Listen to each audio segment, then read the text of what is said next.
நான் கொடுத்து வச்சவன். அப்புறம் என்ன, அடிக்கடி சேலை எடுத்து கொடு, ஜாக்கெட் எடுத்து கொடு, பாடி எடுத்து கொடு, பாவாடை எடுத்து கொடுன்னு கேட்க கூடாது. துணியா? துணியே போடாது. துணிங்கிற பிரச்சனையே இல்ல. ஓஹோ, பெரிய இடம் இல்ல, துணி மேல அவங்களே எடுத்து கொடுத்துருவாங்க. அப்புறம் என்ன, பொண்ணு பேர் என்ன? செண்பகம். அப்புறம் என்னன்னா, இந்த சொந்தக்காரங்க இந்த காரெல்லாம் வரக்கூடாது, எனக்கு பிடிக்காது. ஒருத்தரும் வர மாட்டாங்க. வயல்ல பார்த்து தண்ணி குடிச்சிட்டு அப்படியே போயிடுவாங்க. அதெல்லாம் சரிண்ணே. பொண்ணு நம்ம நேரத்துக்கு சரியா இருக்குமா? பக்கத்துல இருந்தா வச்சுக்க, நீ எது அது எதுன்னு கண்டே பிடிக்க முடியாது. அப்படியே மெர்ஜ் ஆயிடுவீங்க. ஐயோ, அசத்தி பிடிங்க. போட்டா கொடுங்க.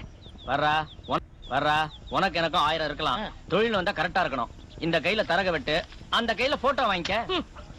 இது வரைக்கும் உங்களுக்கு 100 ரூபாய் யாருமே கொடுத்தது இல்ல, நான் கொடுக்குறேன். டிப்ஸா வச்சுக்கோங்க.